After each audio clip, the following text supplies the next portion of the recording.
କରିବି ଏଇଟା ହଉଛି ଦ୍ୱିତୀୟ ବିଶ୍ୱଯୁଦ୍ଧ ସମୟର କଥା। ଦ୍ୱିତୀୟ ବିଶ୍ୱଯୁଦ୍ଧ ସମୟଟାରେ ପାଖାପାଖି ସମଗ୍ର ପୃଥିବୀର ଦେଶମାନେ ଦୁଇ ଭାଗ ହେଇଯାଇଥିଲେ। ମୁଁ ସେ ଇତିହାସକୁ ଯାଉନି, କିନ୍ତୁ ବହୁତ ଗୁଡାକ କ୍ଷୟକ୍ଷତି ସବୁ ଘଟିଥିଲା, ଧନ ଆଉ ଜୀବନ। ଜୀବନ କହିଲେ ବହୁତ ଅର୍ଫାନ ଛୁଆ ମାନେ ରହିଗଲେ, ତାଙ୍କ ବାପା ମା ମରିଗଲେ, ଆଉ ସେମାନେ ବହୁତ ନିକଟରୁ ସେ ସବୁ ଭୟାନକ ଆଉ ବିଭୀଷଣ ଦୃଶ୍ୟ ସବୁ ଦେଖିଛନ୍ତି। ବିଭତ୍ସ ଦୃଶ୍ୟ ସବୁ ଦେଖିଥିବାରୁ ସେମାନଙ୍କ ମନରେ ଗୋଟେ ସବୁବେଳେ ଗୋଟେ ତାକୁ ଇଂରାଜୀରେ କହନ୍ତି ଟ୍ରମା ବା ଗୋଟେ ରକମର ଡର ଚିତ୍କାର ଏଇ ସବୁ ତାଙ୍କ ମଧ୍ୟରେ ରହୁଥିଲା। ତେବେ ଏଇ ପିଲାମାନଙ୍କର ଯତ୍ନ ତତ୍ତ୍ୱ ନବା ପାଇଁକା କିଛି ପ୍ରଭୁଙ୍କର ଦାସ ଦାସୀ ସେମାନେ ଆଗଭର ହେଲେ।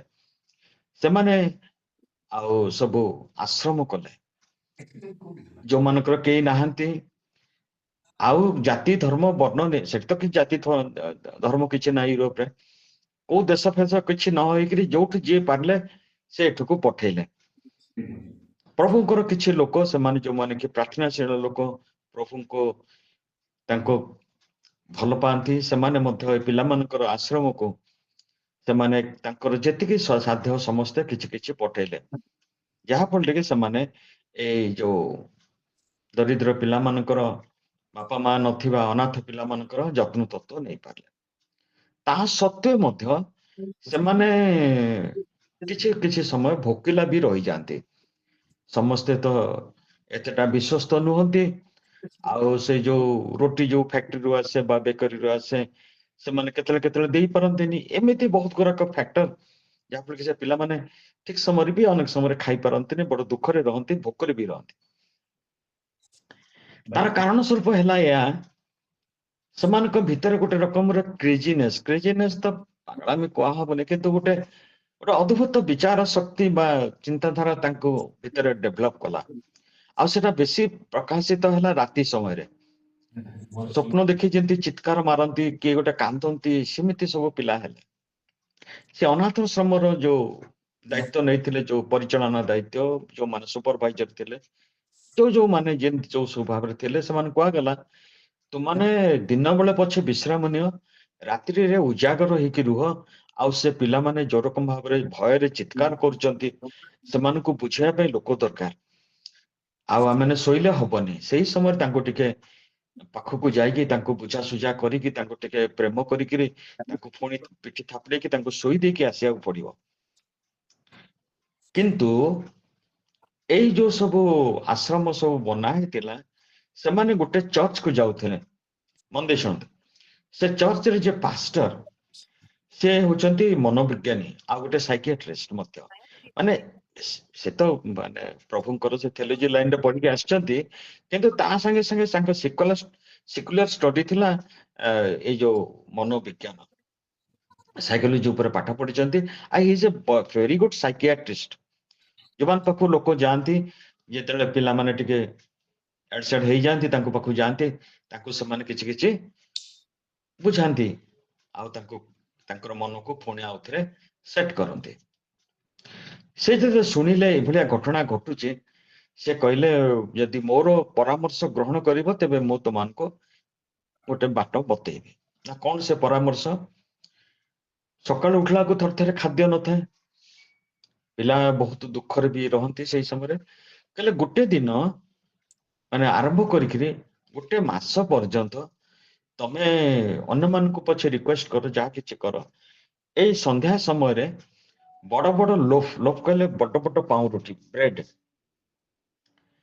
ସେଗୁଡାକ ଆଣ କାଲି ପାଇଁକା। ସେମାନେ ଯେତେବେଳେ ରାତିରେ ଡିନର ଖାଇସାରିବେ, ପ୍ରତ୍ୟେକ ଛୁଆଙ୍କ ପାଖରେ ଗୋଟେ ଗୋଟେ ବଡ ବଡ ବ୍ରେଡ ତାଙ୍କ ହାତରେ କୁହ ଧରିକି ରଖିବା ପାଇଁ, ଶୋଇବା ପାଇଁ। କିନ୍ତୁ ତାକୁ ମନା କର, ସେମାନେ ସେଠି ଖାଇବେନି। ପୁଣି ସକାଳ ହେଲେ ଆସିକିରି ତାଙ୍କ ଡାଇନିଂ ଟେବୁଲ ଉପରେ ବସିକିରି ସେ ଜାମ, ବଟର, ଅଣ୍ଡା ଯାହା କିଛି ତାଙ୍କୁ ଦିଆଯିବ ସେ ତାକୁ ମିଶେଇକିରି ଖାଇବେ। ଆଉ ସେଟା କରାଗଲା। କରାଗଲା ପରେ କିଛି ଦିନ ପରେ ଦେଖାଗଲା ଆଉ ସେମାନେ ଚିତ୍କାର କରୁନାହାନ୍ତି, ବା ଯୋଉ ପାଟି ପୁଟା କରୁଥିଲେ, ଯୋଉ ହାଲୁସିନେସନ ହଉଥିଲା, ଯୋଉ ଟ୍ରମା ହଉଥିଲା, ଆଉ କିଛି ନାହିଁ। ସେତେବେଳକୁ ସେ ପାଷ୍ଟରଙ୍କୁ ପଚାରିଲେ ଏଇ ଯୋଉ ପରିଚାଳନା କରୁଥିବା ସୁପରଭାଇଜର ମାନେ, ଆଜ୍ଞା ସବୁ ବନ୍ଦ ହେଇଗଲା, କଣ ହେଲା? ନା ୟୁ ସି ଯେ ଯେତେବେଳେ ସେମାନଙ୍କ ପାଖରେ ଗୋଟେ ଭରସା ରହିଲା, କାଲି ସକାଳେ ମୁଁ ଉଠିଲା ବେଳକୁ ମୋ ପାଖରେ ଖାଦ୍ୟ ଅଛି, ସେମାନଙ୍କ ମନରେ ଗୋଟେ ଆଶ୍ୱାସନା ଆସିଲା ବା ଗୋଟେ ବିଶ୍ୱାସ ଆସିଲା ଯେ ମୁଁ କାଲି ଭୋକରେ ରହିବିନି, ମୋ ପାଖରେ ଖାଦ୍ୟ ଅଛି। ମୁଁ ଆପଣମାନଙ୍କୁ ଏଇଟା ଘଟଣାଟେ କହିବାର ଉଦ୍ଦେଶ୍ୟ ହଉଛି, ଏଇଟା ଗୋଟେ କାହାଣୀ ନୁହେଁ, ଏଇଟା ଗୋଟେ ସତ ଘଟଣା ଉପରେ ଆଧାରିତ। ମୁଁ ସେ ବିଶ୍ୱାସ ଆଉ ଭରସା ଉପରେ ଆପଣମାନଙ୍କ ପାଖରେ କହିବି। What is grace and what is Hope? ବିଶ୍ୱାସ କଣ ଆଉ ହୋପ୍ କଣ? ଚାଲନ୍ତୁ ଆମେ ଯିବା ଆଉ ବିଳମ୍ବ ନ କରିକିରି ରୋମୀ ପୁସ୍ତକ ତାର 5 ପର୍ବ, ରୋମୀ ପୁସ୍ତକ ତାର 5 ପର୍ବକୁ ଯିବା। ସେ 5 ପର୍ବର ପ୍ରଥମରେ ଲେଖା ହେଇଛି, ବିଶ୍ୱାସ ଦ୍ୱାରା ଈଶ୍ୱରଙ୍କ ସହିତ ଶାନ୍ତି। ମୁଁ ତ ନିଜେ ବୁଝିପାରୁନଥିଲି ଆଗରେ ଏ ଅଶାନ୍ତି କୋଉଠୁ ହେଲା, ଶତ୍ରୁତାମୀ କୋଉଠୁ ହେଲା। ମୁଁ ତ କେବେ ପ୍ରଭୁଙ୍କ ସାଙ୍ଗରେ ଶତ୍ରୁ ନଥିଲି, କିନ୍ତୁ ଏଇଟା ଯେ ପଢିଲା ବେଳକୁ ଭାବୁଥିଲି ଯେ କାହିଁକି ଏଇଟା ଲେଖା ହେଲା। ମତେ ସାନ ବେଳୁ ବହୁତ ଉତ୍ତମ ଭାବରେ ମତେ ମୋର ବାପା ମା ବଢେଇଛନ୍ତି ମତେ, ଆଉ ମତେ ବଡ ଆଶ୍ଚର୍ଯ୍ୟ ଲାଗେ ଯେ ଏ ଶତ୍ରୁ ୱାର୍ଡ, ଶାନ୍ତି ୱାର୍ଡ, ଈଶ୍ୱରଙ୍କ ସହିତ ବିଲି ଗ୍ରାହାମଙ୍କର ଗୋଟେ ବହି ଥିଲା ପିସ୍ ୱିଥ ଗଡ୍, ଏଟା ପଢିଲା ବେଳକୁ ମତେ ନିଜ ବିଷୟ ଆଶ୍ଚର୍ଯ୍ୟ ଲାଗେ, ମୁଁ କେମିତି କଣ ମୁଁ ବୁଝିପାରୁନି। ଆଚ୍ଛା, ଆଜି ଆମେ ପ୍ରାର୍ଥନା କଲୁ, ପ୍ରଭୁ ଆମମାନଙ୍କୁ ବୁଝେଇବେ, ତାଙ୍କୁ ଅନୁରୋଧ କରିଛୁ ପବିତ୍ର ଆତ୍ମାଙ୍କୁ, ସେ ନିଶ୍ଚିତ ଭାବରେ ସେ କାର୍ଯ୍ୟ କରିବେ। ଏଇ 5 ପର୍ବକୁ ଯିବା ପୂର୍ବରୁ ଆପଣ ମାନେ ଆସନ୍ତୁ ତାର ପୂର୍ବ ଅଧ୍ୟାୟ, ଯୋଉଟା କି 4 ପର୍ବ 13 ପଦ। ସେ 13 ପଦର ଉପରେ ଗୋଟେ ଶୀର୍ଷକ ଅଛି ବା ଗୋଟେ ଟାଇଟଲ ଅଛି, ବିଶ୍ୱାସ ଦ୍ୱାରା ପ୍ରତିଜ୍ଞା ପ୍ରାପ୍ତ। ଏତି ଖାଲି ମନେ ରଖନ୍ତୁ, ତାପରେ ଆମେ ଯିବା। ସେଇଟା ସରୁଛି କେତେବେଳେ ନା 25 ପଦରେ। 25 ପଦ ସରିଲା ବେଳକୁ 5 ପର୍ବର ପ୍ରଥମର ଟାଇଟଲଟା ହଉଛି, ବିଶ୍ୱାସ ଦ୍ୱାରା ଈଶ୍ୱରଙ୍କ ସହିତ ଶାନ୍ତି। ଏତେ ଆପାଙ୍କା କୌଣସି ଥିଓଲୋଜି ଦରକାର ନାହିଁ ବା କୌଣସି ଆମମାନଙ୍କୁ ବହୁତ ଇଣ୍ଟେଲିଜେଣ୍ଟ ହବାକୁ ପଡିବ ବା ଜ୍ଞାନର ହେଲେ ଯାଇକି ଆକୁ ବୁଝିପାରିବା, ସେଟା ନୁହେଁ। କିନ୍ତୁ ଆମକୁ ସାଧାରେ ବି ରଖିବାକୁ ପଡିବ ଯେ ଆମକୁ କିଛି କିଛି ବ୍ଲେସିଂ ମିଳୁଛି, ଏତିକି ଖାଲି ମନେ ରଖନ୍ତୁ। ଏବଂ ସେ ବ୍ଲେସିଂଟା କେମିତି ମିଳୁଛି, କାହା ଦ୍ୱାରା ମିଳୁଛି, ଆଉ କୋଉ ଭାବରେ ମିଳୁଛି, ତାକୁ ଆମେ ଏଇ ଯୋଉ ଅଳ୍ପ ସମୟ ରହିଲା ତା ଭିତରେ ଆମେ ତାକୁ ଆନାଲିସିସ୍ କରିବା। ପ୍ରଥମ ହଉଛି ଯେ ଈଶ୍ୱରଙ୍କ ସହିତ ଶାନ୍ତି। ଈଶ୍ୱରଙ୍କ ସହିତ ଶାନ୍ତି ମାନେ ଆଗରୁ ଆମେ ଥିଲୁ ତାଙ୍କର ଶତ୍ରୁ, କିନ୍ତୁ ଯୋଉ ଧାର୍ମିକତା ଦ୍ୱାରା ସେ ଆମମାନଙ୍କୁ ଧାର୍ମିକ କରି ଗଣିଲେ ବା ତାଙ୍କର ଯୋଉ ବିଶ୍ୱାସ ବା ତାଙ୍କର ମହତ ପବିତ୍ରତା ତାଙ୍କର ପାଖରେ ପ୍ରବଳ, ସେ ଦ୍ୱାରା ସେ ଆମମାନଙ୍କୁ, ଯୋଉମାନେ ତାଙ୍କ ପାଖକୁ ଆମେ ଆସିଲୁ, ଜଳରେ ବାପ୍ତିସ୍ମ ନେଲୁ, ତାକୁ ବ୍ୟକ୍ତିଗତ ତ୍ରାଣକର୍ତ୍ତା ରୂପେ ଗ୍ରହଣ କଲୁ, ଏଇଭଳି ସମସ୍ତଙ୍କୁ ସେ କଣ କଲେ ଯେ ଧାର୍ମିକ ବୋଲିକା ଗଣନା କଲେ। ପରଫେକ୍ଟ ଲୋକଙ୍କୁ ନେଇନାହାନ୍ତି କି ଖୁବ ଧାର୍ମିକ ଲୋକକୁ ନେଇନାହାନ୍ତି, ମାତ୍ର ପାପୀ ମାନଙ୍କୁ ସେ ନେଲେ। ଏଇ ପରମାନେଣ୍ଟ ପିସ୍ ବା ସବୁ ସମୟ ପାଇଁକା ଗୋଟେ ଶାନ୍ତି ସେ ଆମମାନଙ୍କୁ ଈଶ୍ୱରଙ୍କ ସହିତ ସେ ରଚନା କଲେ। ଯେତିକି ମୁଁ କହୁଛି ଖାଲି ଶୁଣି ଯାଆନ୍ତୁ, ପରକୁ ପର ଆମେ ବୁଝିବା। ଆମେ ଜାଣିଛୁ ଯେ ଦଣ୍ଡାଜ୍ଞା, ଯୋଉମାନେ ପ୍ରଭୁଙ୍କୁ ବିଶ୍ୱାସ କରନ୍ତିନି ବା ସେ ଯୋଉ କୃଷିୟ ରକ୍ତରେ ଯେ ଆମମାନଙ୍କ ପାପ କ୍ଷମା ହବ, ଏଇଟା କହିଲା ପରେ ବି ସେମାନେ ତାକୁ ବିଶ୍ୱାସ କରନ୍ତିନି, ପ୍ରଭୁଙ୍କର ଦଣ୍ଡାଜ୍ଞା ସେମାନଙ୍କ ଉପରେ ଥାଏ, ଇଂରାଜୀରେ ହଉଛି କଣ୍ଡେମନେସନ। ଆମମାନେ ଯେତେବେଳେ ପ୍ରଭୁଙ୍କ ସାଙ୍ଗରେ ମିଳିତ ହଉ, ଆମମାନେ ଯେତେବେଳେ ପ୍ରଭୁଙ୍କ ସାଙ୍ଗରେ ମିଳିତ ହଉ, ଏଇ ଦଣ୍ଡାଜ୍ଞାଟା ସବୁଦିନ ପାଇଁ ଆମ ଉପରୁ ଚାଲିଯାଏ। ଏତିକି ଖାଲି ମନେ ରଖନ୍ତୁ। ଯୋଉ ଦଣ୍ଡାଜ୍ଞା ଆମ ଉପରେ ଥିଲା ବା ମାନେ ଦଣ୍ଡର ଅଧୀନରେ ଥିଲୁ, ସେଇଟା ଆମ ଉପରୁ ଚାଲିଯାଏ। ଈଶ୍ୱରଙ୍କ ଯୋଉ କ୍ରୋଧ ଥାଏ ଆମ ଉପରେ ଥିଲା, ଯେହେତୁ ଆମେ ପାପୀ ଥିଲୁ, ତାଙ୍କ ସହିତ ଶତ୍ରୁ ଥିଲୁ, ସେଇଟା ମଧ୍ୟ ଚାଲିଯାଏ। ଈଶ୍ୱରଙ୍କର ଯୋଉ ଅନୁଗ୍ରହ, ଫେଭର କହିଲେ କଣ ହବ? ଏନିୱେ ସେଇଟା ସେଇ ଅନୁଗ୍ରହ ତ ଆଉ ସେଇଟାକୁ ଆମେ ତାପରେ ପାଉ। ଏବଂ ସେଥିରେ କଣ ହୁଏ ନା, ଆମର ମନ ଭିତରେ ଗୋଟେ ଆନ୍ତରିକ ଶାନ୍ତି ଜାଗ୍ରତ ହୁଏ। ଆମେ ଅନେକ ସମୟରେ ଶୁଣିଥିବୁ, କେତେ ମା ମାନେ, କେତେ ବାପା ମାନେ ଯୋଉ ସମସ୍ୟା ଗୁଡିକ ଆସେ ସେଥିରେ ଭାଙ୍ଗି ପଡନ୍ତି, କାନ୍ଦି ପକାନ୍ତି। ଆଉ ପ୍ରକୃତରେ ସେଟାକ ସେଭଳି ଡରାବନା ସମସ୍ୟା ଥାଏ ଆମମାନଙ୍କ ସ୍ୱାସ୍ଥ୍ୟ ଉପରେ, ଆମମାନଙ୍କର ଅର୍ଥନୀତି ଉପରେ, ଆମମାନଙ୍କର ଫ୍ୟୁଚର ଉପରେ, ଆମମାନଙ୍କର ଭାବିବା ଅପେକ୍ଷା ବି ଆହୁରି କଦର୍ଯ୍ୟ ପରିସ୍ଥିତି ଚାଲି ଆସେ। ସେତେବେଳେ ତାର ମୁକାବିଲା କରିବା ପାଇଁକା ଆମ ପାଖରେ ସେଭଳିଆ ପରିସ୍ଥିତି ନଥାଏ ବା ମାନସିକ କାପାବିଲିଟି ନଥାଏ ବା ଏବିଲିଟି ନଥାଏ। ଆମମାନଙ୍କର ସେଇ ସମୟରେ ଯୋଉମାନେ ପରମେଶ୍ୱର ସହିତ ଶାନ୍ତିରେ ଅଛନ୍ତି, ସେମାନେ ବହୁତ ଶାନ୍ତିରେ ସେମାନେ ରହିପାରିବେ। ଦ୍ୱିତୀୟ ବିଷୟ ହଉଛି ଆମମାନଙ୍କ ସେ ଆଶୀର୍ବାଦ, ସେଟା ହଉଛି ଈଶ୍ୱରଙ୍କ ଦୟା ସିଂହାସନ ପାଖକୁ ଆମମାନଙ୍କର ଗୋଟେ ବାଟ ଖୋଲିଯାଏ। ଆମମାନଙ୍କର ଯୋଉ ଧାର୍ମିକତା ଦ୍ଵାରା ଆମମାନେ ପ୍ରଭୁଙ୍କ ସହିତ ଗୋଟେ ଇଣ୍ଟିମେଟ ରିଲେସନସିପ ସ୍ଥାପନ ହୁଏ। ଇଣ୍ଟିମେଟ ରିଲେସନସିପ କହିଲେ ହାଏ ହ୍ୟାଲୋ, ଆମେ ଧର ଗିର୍ଜା ଯିବୁ, ସମସ୍ତଙ୍କୁ ତ ଚିହ୍ନି ନଥିବୁ, ସମସ୍ତଙ୍କୁ ଜାଣିନଥିବୁ, ସମସ୍ତଙ୍କୁ ଜାଣିଥିବୁ, ମାନେ ସବୁ ଖ୍ରୀଷ୍ଟିଆନ। ସରିଲା ପରେ ହାଏ ହ୍ୟାଲୋ ହାଉ ଆର୍ ୟୁ ଏତିକି କହିକି ଆମେ ପଳେଇ ଆସୁ। That is not intimate relationship. Intimate relationship ଯୋଉମାନଙ୍କ ସାଙ୍ଗରେ ଆମେ ଚାହୁଁ ସବୁବେଳେ କଥାବାର୍ତ୍ତା କରିବା ପାଇଁ, ସେମାନେ ଆମ ସହିତ କଥାବାର୍ତ୍ତା କରିବେ, ଆମକୁ ଦୁଃଖ, ଆମମାନଙ୍କର ଅସୁବିଧାକୁ ପଚାରିବେ, ଆମମାନଙ୍କର ଦୁଃଖ ସମୟରେ ଆସି ଛିଡା ହେବେ, ଆମେ ମଧ୍ୟ ସେଇ ରୂପେ ସେମାନଙ୍କର ବିଷୟରେ ବୁଝିବୁ, ତାଙ୍କ ଦୁଃଖ ସୁଖ ସମୟରେ ଛିଡା ହବୁ। ଏଇଟା ହଉଛି ଇଣ୍ଟିମେଟ ରିଲେସନସିପ। ମୁଁ ଜାଣିଛି ଯେତେବେଳେ ଆମେ ଗଲୁ ସୁଇଜରଲ୍ୟାଣ୍ଡ, ସେଇ ଜେନେଭା ଏୟାରପୋର୍ଟରେ ଓହ୍ଲେଇକିରି ଯେତେବେଳେ ଆସିଲୁ, ସେତେବେଳକୁ ପୁଅ ଆଉ ବୋହୂ କିରି ଛିଡା ହେଇଥିଲେ। ମୋ ପୁଅ ମତେ ଧରିକି ଏତେ ସମୟ, କେବେ ମୋ ଜୀବନରେ ମୁଁ କେବେ ଅନୁଭବ କରିନଥିଲି, ଏତେ ସମୟ ମତେ କୁଣ୍ଢେଇକିରି ସେ ଧରିଲା। ମୁଁ ସେଇଠୁ ଜାଣିଲି ଯେ ବାପ ପୁଅର ରିଲେସନ ଟା କେତେ ଇଣ୍ଟିମେଟ। ସେ ଜାଣୁଥିଲା ବାପା ମା ଆସୁଛନ୍ତି ଫ୍ଲାଇଟରେ, ଦେଖା ହବ, କିନ୍ତୁ ଯେତେବେଳେ ସାକ୍ଷାତକାରରେ ଦେଖିଲା, ସେ ଏତେ ଅଭିଭୂତ ହେଇ ପଡିଲା, ମତେ କୁଣ୍ଢେଇକି ମତେ କେତେ ସମୟ ପର୍ଯ୍ୟନ୍ତ ରଖିଲା। ଏଇଟା ହଉଛି ଇଣ୍ଟିମେଟ ରିଲେସନସିପ। ଯେତେବେଳେ ଆମେ, ପ୍ରଭୁ ଆମକୁ ଧାର୍ମିକତା ବୋଲି ଗଣନ୍ତି, ଆମ ଭିତରେ ଈଶ୍ୱରଙ୍କ ଭିତରେ ଗୋଟେ ଇଣ୍ଟିମେଟ ରିଲେସନସିପ କ୍ରିଏଟ ହୁଏ। ପ୍ରଥମେ ଆମେ ଅନୁଗ୍ରହ ସିଂହାସନ ପାଖକୁ ଯାଇପାରୁ। ସେ ଅନୁଗ୍ରହ ସିଂହାସନ ଯିବା ମାନେ ହଉଛି ଆମ ଭିତରେ ଗୋଟେ ଆନ୍ତରିକ ସୁନ୍ଦର ରିଲେସନସିପ ର ଓଡିଆ କଣ ହବ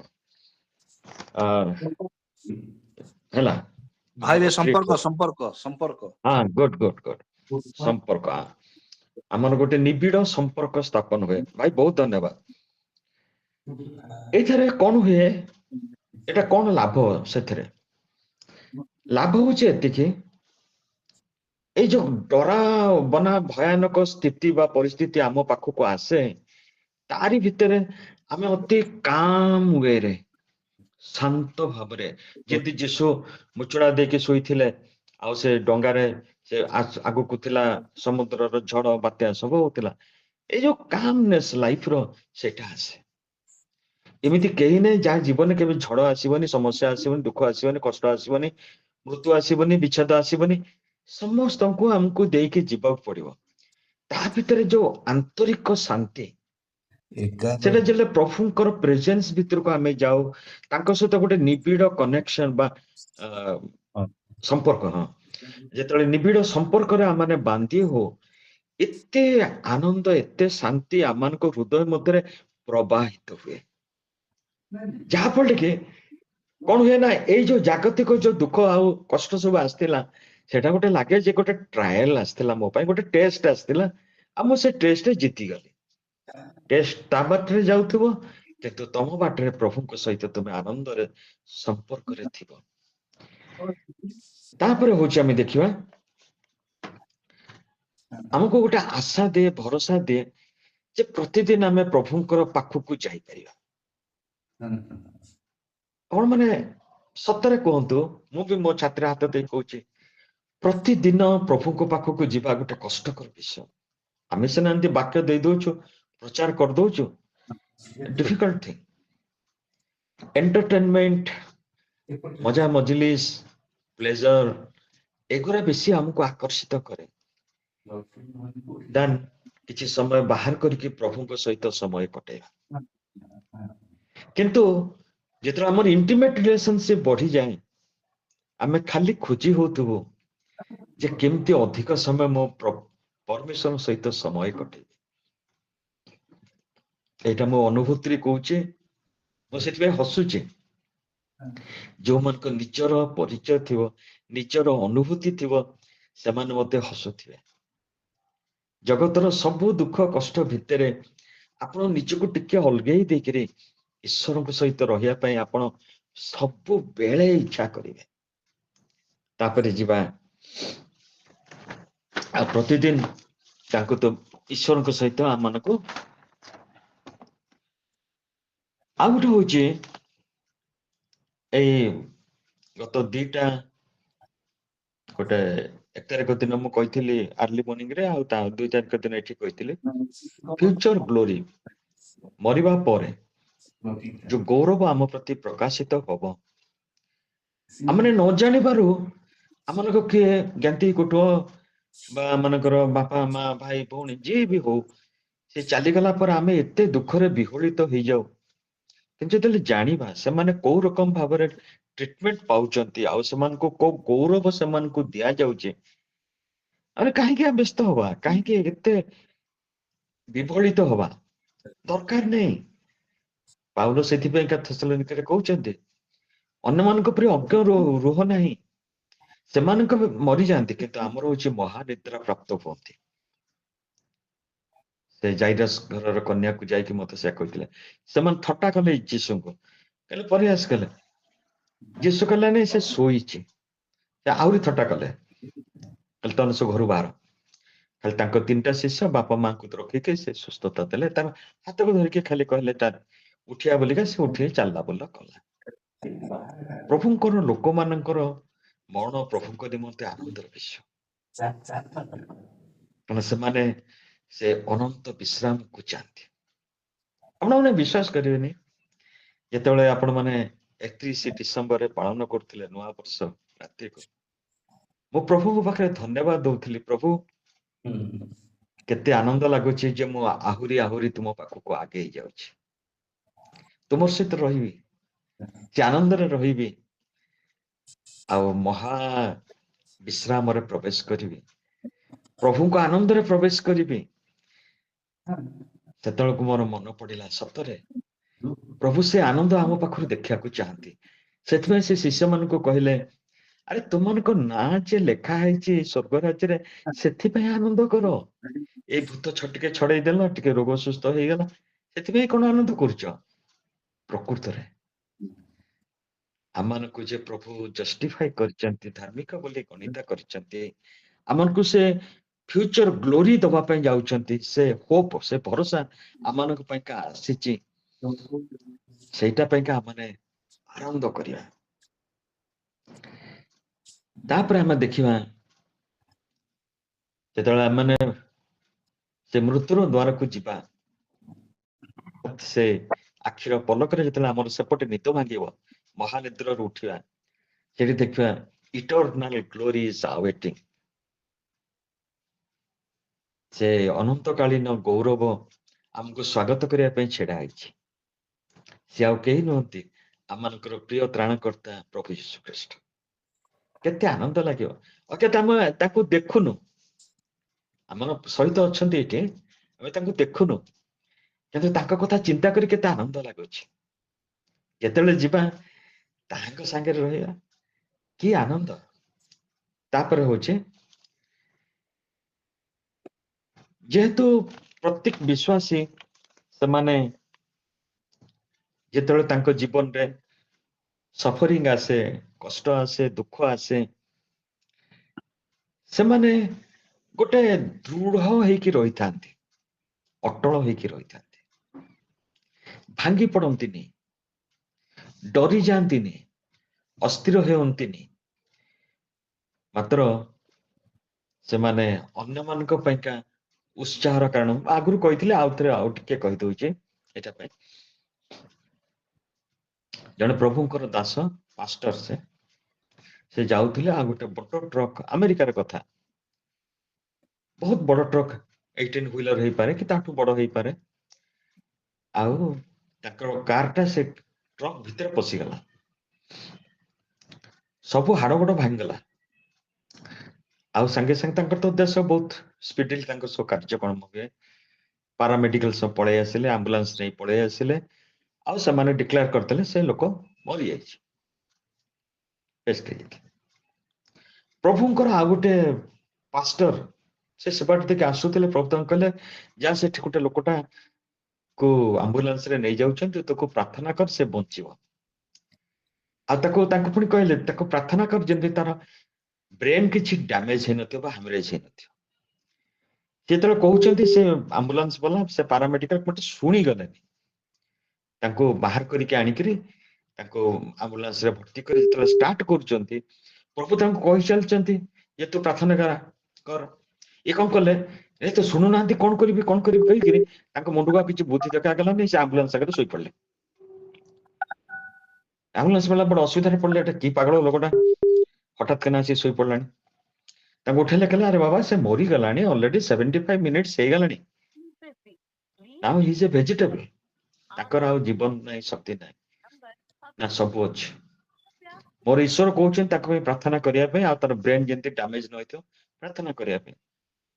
ହେଲେ ଏତେ ସେ ତାଙ୍କୁ ଅନୁରୋଧ କଲେ, ଆଉ ସେ ରାସ୍ତାରୁ ଉଠିକି ଆସିକିରି ସେ ପ୍ରାର୍ଥନା କଲେ, ହଠାତ୍ ସେ କହୁଛି, ଏଇ ଦେଖ ତାଙ୍କର ସେ ପଲ୍ସ ଟା ଚାଲିଛି।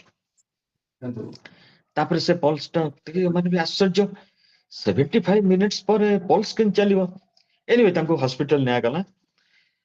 ହସ୍ପିଟାଲ ତ ନିଆଗଲା, ତାଙ୍କ ବ୍ରେନ ଠିକ ଥିଲା, କିନ୍ତୁ 2 ବର୍ଷ ଭିତରେ ତାଙ୍କୁ 47 ତାଙ୍କର ଅପରେସନ ହେଲା, ଖାଲି ହାଡର, ଏତେ ହାଡ ଭାଙ୍ଗିଥିଲା।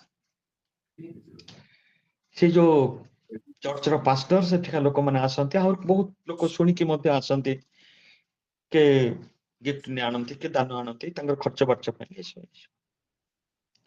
ସେଥିରୁ କିଛି ଲୋକ ଫେଣ୍ଟ ହେଇଗଲେ, ତାଙ୍କର ଅବସ୍ଥା ଦେଖିକିରି ମୁଣ୍ଡ ଠାରୁ ପାଦ ପର୍ଯ୍ୟନ୍ତ ଏତେଟା ହେଇଥିଲା ଷ୍ଟିଚ ଆଉ ଅପରେସନ ଆଉ ବ୍ୟାଣ୍ଡେଜ, କିଛି କିଛି ଲୋକ ସେଠି ବେହୋସ ହେଇଗଲେ। ସେଥିପାଇଁ ଡାକ୍ତର କହିଲା ଯେ ନାଇଁ, ସମସ୍ତଙ୍କୁ ଛାଡନି, ଯୋଉମାନେ ଦୃଶ୍ୟ ନ ଦେଖିକି ସହିପାରିବେନି ତାଙ୍କୁ ସେମିତି ଲୋକଙ୍କୁ ଛାଡନି। ତାପରେ 2 ବର୍ଷ ପରେ ଯୋଉମାନେ ଆସିଲେ ଦେଖିବା ପାଇଁକା, ତାଙ୍କର ମୁଖର ଯୋଉ ବିକଟାଳ ଅବସ୍ଥା ଦେଖିକି ଆହୁରି ଡରିଗଲେ। ସିଏ ତାଙ୍କୁ ବୁଝେଇଲେ, ଆରେ ମୋ ପ୍ରଭୁ ଯୋଉ ଗୌରବ ରଖିଛନ୍ତି, ମୁଁ ପରେ ଦେଖିକି ଆସିଲି, ମୁଁ ଏ 75 ମିନିଟ୍ କଣ କରୁଥିଲି, ମୁଁ ସ୍ୱର୍ଗ ରାଜ୍ୟରେ ଦେଖିକି ଆସିଲି।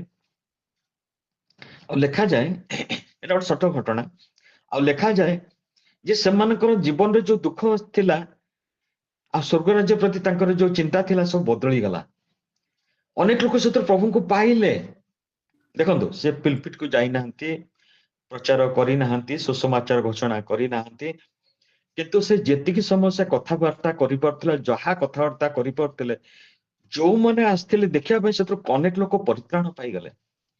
କହିଲେ, ମୁଁ 75 ମିନିଟ୍ ସ୍ୱର୍ଗରେ ଥିଲି, କେତେ ବଢିଆ ଜାଗା, କାହିଁ ତମେ ଡରୁଛ? ପ୍ରଭୁଙ୍କ ପାଖକୁ ପଳେଇ ଆସ, ତାଙ୍କ ପାଖରେ ଦୟା ଅଛି। ସେ ଥରେ ତମକୁ ଯଦି ଦୟାରେ ପରିତ୍ରାଣ ଦେଇଦେଲେ, ତୁମେ ଚିରଦିନ ପାଇଁ ମୁକ୍ତି ହୋଇଗଲ ସେ ପାପରୁ। କେତେ ଲୋକ ପ୍ରଭୁଙ୍କୁ ଆସିଲେ। ଦେଖନ୍ତୁ, ପ୍ରଭୁଙ୍କର ଯୋଜନା। ଆମେ ଅନେକ ସମୟରେ ଭାବୁ ଯେ ପାଉଲ ଲେଖିଛନ୍ତି, ଜୟ ଇନ୍ ସଫରିଂ ଆଣ୍ଡ ଟ୍ରାଏଲ୍ସ, ଦୁଃଖ ଭୋଗ କଷ୍ଟ ଭିତରେ ଆନନ୍ଦ। ଏଟା ସତ୍ୟ କଣ ହବ? ଦେଖନ୍ତୁ, ଏଇ ଯୋଉ ଘଟଣାଟି ବିଷୟରେ ଆପଣ ଚିନ୍ତା କରନ୍ତୁ। ସେ ବିଛଣାରେ ପଡିଛନ୍ତି, ଦେଖିବା ପାଇଁକା ଗଲେ ଲୋକ ଡରି ଯାଉଛନ୍ତି, କିଏ ବେହୋସ ହେଇଯାଉଛି, କିନ୍ତୁ ସେଇଠି ମଧ୍ୟ ପ୍ରଭୁ ତାଙ୍କ କାର୍ଯ୍ୟ କରୁଛନ୍ତି। ଅନେକ ଆଉ ହଜି ଯାଇଥିବା ଆତ୍ମା ତାଙ୍କ ପାଖକୁ ଆସୁଛି। ଏଇଟା ଏଇଥିପାଇଁକା ଯେ ପ୍ରଭୁଙ୍କ ଚିନ୍ତାକୁ ଆପଣ ଜାଣିପାରିବେନି। ଆପଣ କିଏ ସେ ଜାଣିଛନ୍ତି। ଜେରିମିୟରେ ଲେଖା ହେଇଛି 29:11, ମୁଁ ଜାଣିଛି ତମମାନଙ୍କ ପାଇଁ ଅନ୍ତିମ କାଳ କହିଲେ ତମ ପାଇଁ ଇଣ୍ଟରପ୍ରେଟରେ ମୁଁ କୋଉ ଭାବରେ ମୁଁ ତମ ପାଇଁ ସଜଉଛି, ତମ ପାଇଁ କି ପ୍ରସ୍ତୁତ କରୁଛି, ଯୋଜନା କରିଛି, କିଭଳି ଭାବରେ ମୁଁ ପ୍ରସ୍ତୁତ କରିଚାଲିଛି। ତମେ ଜାଣିଲା ଖୁସି ହବ। ତୁମମାନଙ୍କର ଅମଙ୍ଗଳ ପାଇଁ ନାହିଁ, ମଙ୍ଗଳ ପାଇଁକା। ଆଉ ଯେତେବେଳେ ଆମେ ପ୍ରଭୁଙ୍କର ସେ ଇଣ୍ଟିମେଟ ରିଲେସନସିପ ବା ନିବିଡ଼ ସମ୍ପର୍କ ଭିତରକୁ ଆସିବା, ଆମେ ଅନ୍ୟମାନଙ୍କୁ କହିପାରିବା, ଆରେ ଭାଇ, ଆରେ ଭଉଣୀ, ଏ ଜଗତର କଷ୍ଟ କିଛି ନୁହେଁ ରେ।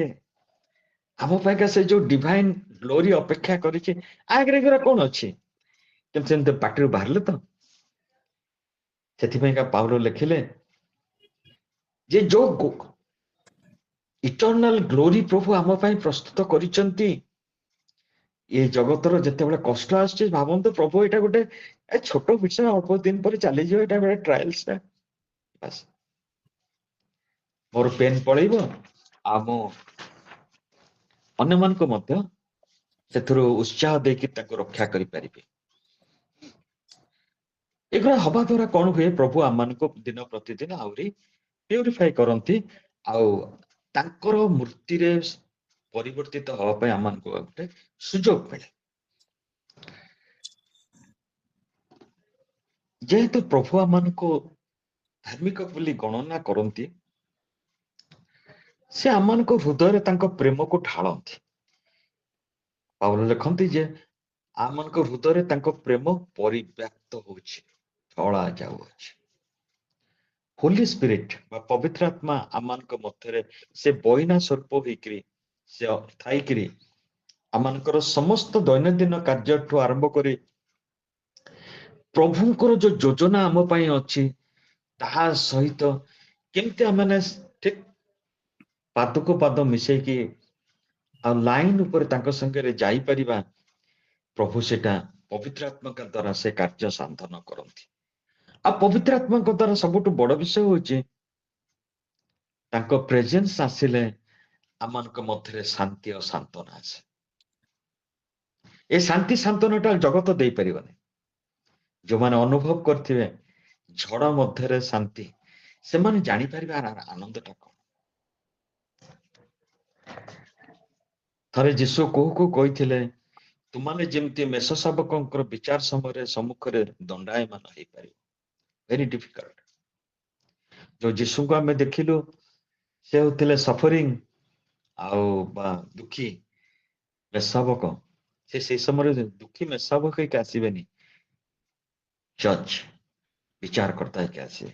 ଆଉ ତାଙ୍କ ସମ୍ମୁଖରେ ଛିଡା ହେବା ଏତେ ମାନେ ସହଜ ନୁହେଁ, କଷ୍ଟକର ବିଷୟ। କିନ୍ତୁ ପ୍ରଭୁ ଯୋଉମାନଙ୍କୁ ପରିତ୍ରାଣ ଦେଇଛନ୍ତି, ପ୍ରେମରେ ସେମାନଙ୍କୁ ଧାର୍ମିକ କରି ଗଣିତ କରିଛନ୍ତି, ସେଇ ଭରସା, ସେ ଯୋଉ ପିଲାମାନେ ବ୍ରେଡ ଧରିକି ଶୋଉଥିଲେ ତାଙ୍କ ପାଖରେ ଯେ କାଲି ଆମେ ଏଟା ଖାଇବା, ପ୍ରଭୁ ଆମମାନଙ୍କୁ ସେଇ ଯୋଉ ଜଷ୍ଟିଫାଇ କରିଛନ୍ତି, ଧାର୍ମିକ କରି ଗଣିତ କରିଛନ୍ତି, ଆମମାନଙ୍କୁ ଆଉ ସେ ବିଚାର ଆଗରେ ଛିଡା ହବାକୁ ପଡିବନି। ପ୍ରେଜ୍ ଦ ଲର୍ଡ, ହାଲେଲୁୟା। ଆମମାନଙ୍କର ସେ ପାପର ସମସ୍ତ ଭାରକୁ ନିଜ ଉପରେ ନେଇଗଲେ, ଆଉ ତାଙ୍କର ଯୋଉ ଧାର୍ମିକତା ସେ ଆମ ଉପରେ ଏକ୍ସଚେଞ୍ଜ ହେଇଗଲା। ଆମ ପାପକୁ ସେ ନେଇଗଲେ, ଆମ ତାଙ୍କ ଧାର୍ମିକତାକୁ ଆମ ପାଖକୁ ନେଇଗଲେ। ଆମେ ସେଇଥିରୁ ଅନୁଭବ କରିଥାଉ ଯେ ପ୍ରଭୁଙ୍କର ପ୍ରେମ କଣ। ପ୍ରଭୁଙ୍କ ନିମନ୍ତେ ଜ୍ଞାନ ଅର୍ଜନ କରିବା ସେଟା ଗୋଟେ କଥା, କିନ୍ତୁ ପ୍ରଭୁଙ୍କ ପ୍ରେମକୁ ବୁଝିବା କେବଳ ପବିତ୍ର ଆତ୍ମା ହିଁ ସେ ଶକ୍ତି ଦିଅନ୍ତି ବୁଝିବା ପାଇଁ। ଆଉ ପ୍ରକାଶିତରେ ତ ଦେଖିବେ ଯୋଉ ଭୟାନକ ସମୟ ସବୁ ଆସିବ, କିନ୍ତୁ କଣ ଲେଖା ହେଇଛି, ଯୀଶୁ କହିଲେ ସେ ଆପଣା ମନୋନୀତ ଲୋକମାନଙ୍କ ପାଇଁ ତାକୁ ସେ କମ କରିଛନ୍ତି। ଆପଣ ଆଉ ଆମ ପାଇଁ ପ୍ରଭୁ ସେ ଭୟାନକ କ୍ଲେଶ କଷ୍ଟକୁ ଆମମାନଙ୍କ ପାଇଁ କମ କରିଛନ୍ତି। ଆଉ ଟିକେ ସମୟ ଥିଲେ ଆପଣମାନଙ୍କୁ ସେ ରୋମିର 5 ପର୍ବର ଏଇ ଯାହା ସବୁ କହିଲି ସବୁ ଗୋଟେ ଗୋଟେ ପଏଣ୍ଟ ଲେଖା ହେଇଛି, କିନ୍ତୁ କହିଥିଲେ ବହୁତ ସମୟ ଯାଇଥାନ୍ତା। ପ୍ରଭୁ ଆଶୀର୍ବାଦ କରନ୍ତୁ। ମୁଁ ଯେତେବେଳେ ଆକୁ ପ୍ରିପେୟାର କରୁଥିଲି ମତେ ବହୁତ ଆନନ୍ଦ ଲାଗୁଥିଲା, ଆଉ ମୁଁ ବିଶ୍ୱାସ କରୁଥିଲି ପବିତ୍ର ଆତ୍ମା ମୋ ସାଙ୍ଗରେ ମୋ ପାଖରେ ରହିକିରି ମତେ ବୁଝଉଛନ୍ତି। ଅଭିକା ବି ବିଶ୍ୱାସ କରୁଛି ପବିତ୍ର ଆତ୍ମା ଆପଣ ମାନଙ୍କୁ ସେଇଭଳି ଭାବରେ ଶାନ୍ତି ସାନ୍ତ୍ୱନା ଦେଇଛନ୍ତି, ବୁଝଉଛନ୍ତି। You are no longer under wrath of God. ଆପଣ ଈଶ୍ୱରଙ୍କ କ୍ରୋଧ ଭିତରେ ନାହାନ୍ତି, ଈଶ୍ୱରଙ୍କ ଅନୁଗ୍ରହ ଭିତରେ ଅଛନ୍ତି, ନିବିଡ଼ ସମ୍ପର୍କ ଭିତରେ ଅଛନ୍ତି, ଶାନ୍ତିରେ ଅଛନ୍ତି। ପ୍ରଭୁ ଆମ ପ୍ରତ୍ୟେକଙ୍କୁ ଆଶୀର୍ବାଦ କରନ୍ତୁ। Thank you very much. God bless you.